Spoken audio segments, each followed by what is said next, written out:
Hello everybody.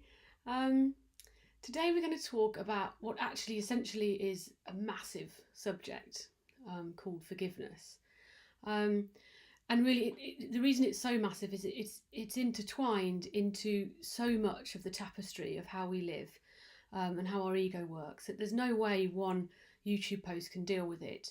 But every time I think of a talk to do, there's a point at which I realise we probably need to maybe look at the nature of forgiveness and what that actually means on its own, and then bearing that in mind moving forward with other subjects we're going to look at. So we're really looking at forgiveness in and of its own, forgiveness and saying sorry, but it isn't a subject on its own. It's something to be taken as part of a whole.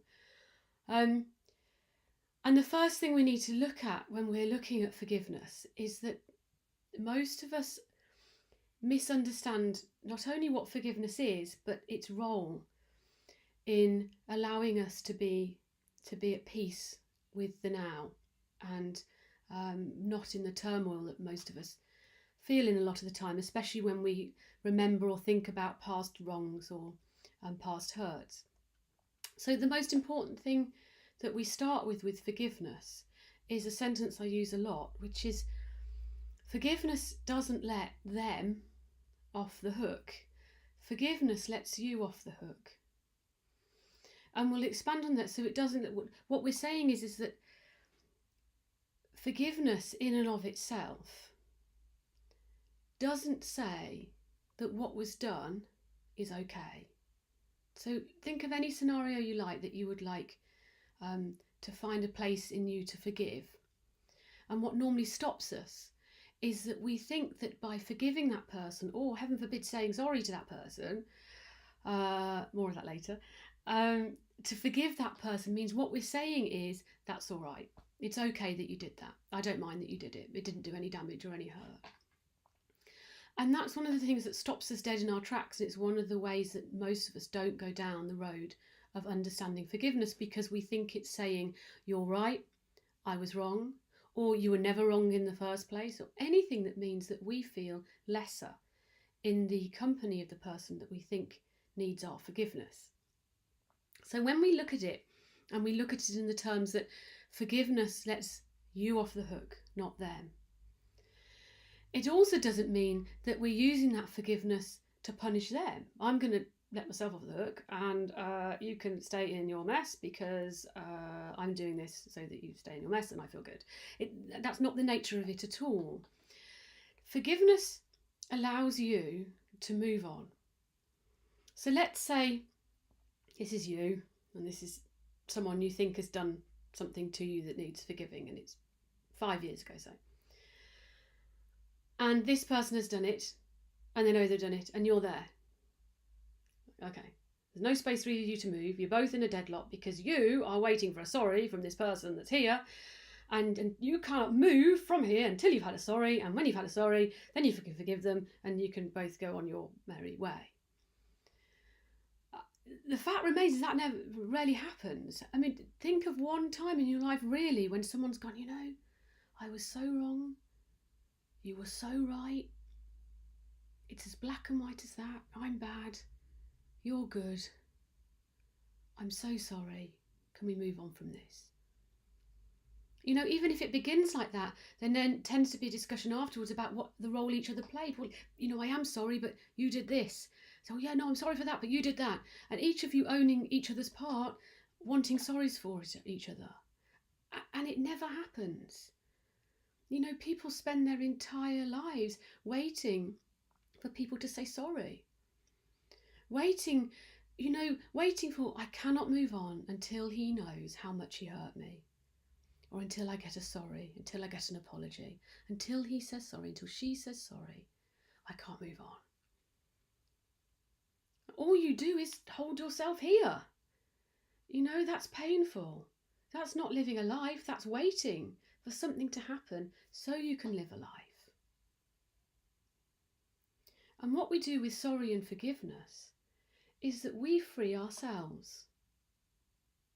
So here's this person that you believe in your perception has done something wrong to you that you need to forgive. And you hold them here till they say, sorry, I can't forgive. Until I can forgive them, I can't move on. If, in fact, you move yourself through a process that allows you, if you like, to forgive them, or even more advanced than that, if you like, to find your part in the situation, where you were part of setting it up. You can always find your own part. And even further than that, to say sorry unconditionally for your part. This still leaves that person here. You get to walk away and be free, especially if you've said sorry. What have they got over you? Nothing. And then what happens is this person here does one of three things. They either come back and attack again, in which case, in your newfound wisdom, you can just stand and be kind. I'm really sorry for any hurt I've ever caused you. I do apologise. Leave them here.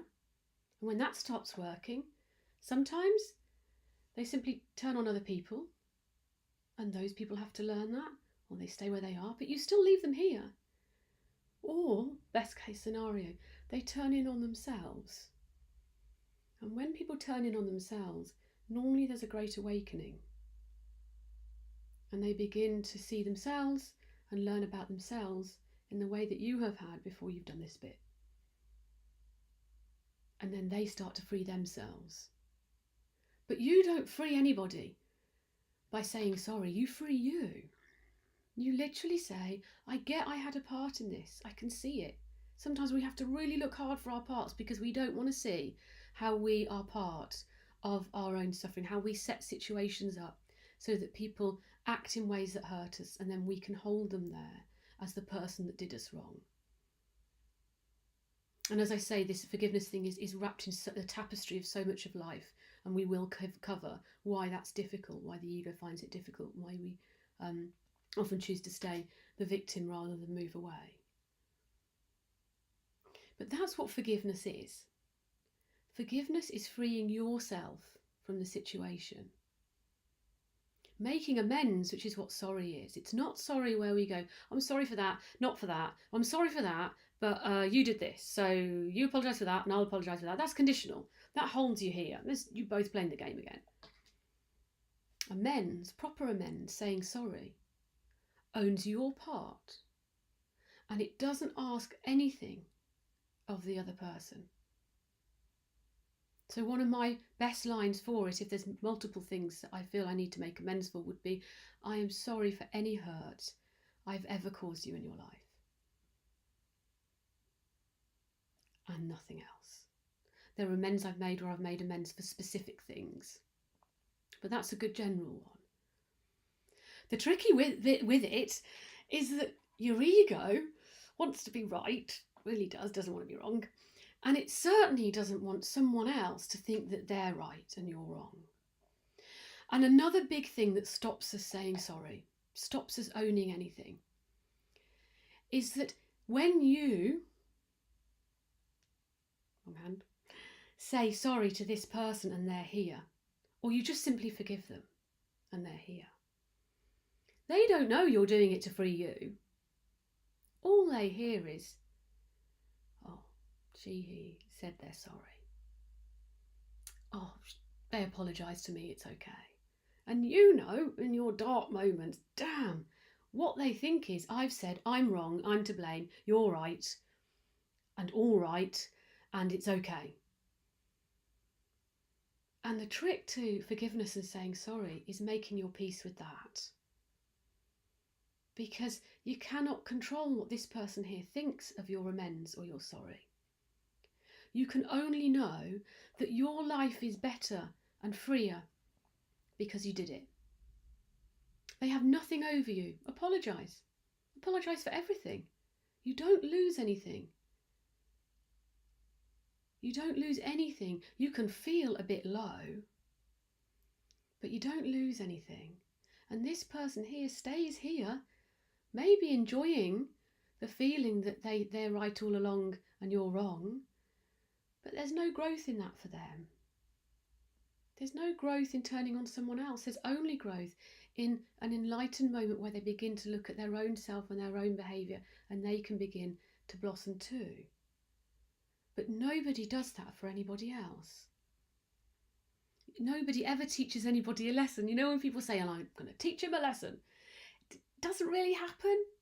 No matter what you do, no one turns around and goes, "You really taught me a lesson, and thank you. Thank you so much for being demeaning or underhand or critical. I've learnt my lesson and I'm going to be a better person because of your counsel." It just doesn't happen. You know, when you're thinking things like, well, when she says this, I'm going to say that. And when they say that, I'm going to say that. And in your head, our marvellous, insane heads, you win. You can't wait for them to say that so you can do your answer. Doesn't happen. They might never say it so you don't get to do your answer. Or they say it, you do your great answer, and they've got a greater one back. No one ever goes, "Oh, good line. That means I'm wrong." You win. Bad old me. I'm so sorry. You know, find me an episode where that's genuinely happened. Really. It just doesn't happen because everyone's playing the same game that you're playing. And the only way you can deal with that is to take yourself out of the game. This person here, I got the right hands again, yeah. This person here is never ever going to release from this place and say sorry while you're there. They may well do one day, but only because they've done that growth, where they realise that saying sorry and forgiveness frees them, nobody else. And as I said, it doesn't mean that what was done was okay, what was done was right. We take all judgment out of that. Because at some point you have to free yourself from your past. And you only free yourself from your past when you choose to put it down. And if you're waiting for a sorry, or we're waiting for someone to acknowledge that they understand our pain, or they understand what they did to us, or they understand how that affected us, then you're probably waiting a lifetime. And you spend all your life waiting for something that you can gift for yourself here and now. But it begins with a decision that you will be okay if you say sorry. And if you accept that forgiveness is accepting that it happened and that you can live without that and you don't have to live from it, that you can live free of it, but you will not get free of it waiting for someone else to free you. Only you free you. And that's the secret of forgiveness. There's so much in there that we need to look at, including the nature of the human ego and how we need to dominate from that place, and understanding that when you can leave that to one side, making amends and saying sorry is easier. But just for today, as we begin a tapestry, if you like, of talks, it's all going to mesh in, and we have to pick a thread and start somewhere, is that to understand that the nature of forgiveness frees you. The nature of saying sorry frees you. And then as we look at other topics, we'll remember this. And we can see how one of the main things stopping us saying sorry and stopping us forgiving, is that really and truly we want to be right first and foremost. And we're not right till that other person says sorry. And that doesn't free you at all. And so we begin by freeing ourselves. And we do that by starting to really think what we're holding on to, looking at the hurts we play out, and deciding whether or not we can see where we are part of it. And if you can't, you can't. Don't beat yourself up. And if you can find a part in it, that allows you to start letting the other person go from their part of it. And you can begin to move to a place where you can be much more peaceful now, because you're not waiting for a future moment to be more peaceful when someone else apologises, or when you can finally let it go. And so that's how we leave this talk, is that it's the beginning of part of the tapestry, but it's really worth thinking about where you feel you need to forgive, understanding you have a part in it, and observing how you feel when you think about forgiving someone, or, heaven forbid, saying sorry for your part. And you don't die by doing it. I've done it loads. Alive, still alive, still smiling. Probably loads of people out there that think I said, I'm wrong, you're right, but it didn't kill me. Probably still think that. But my life is freer and happier because of it, so probably worth a shot.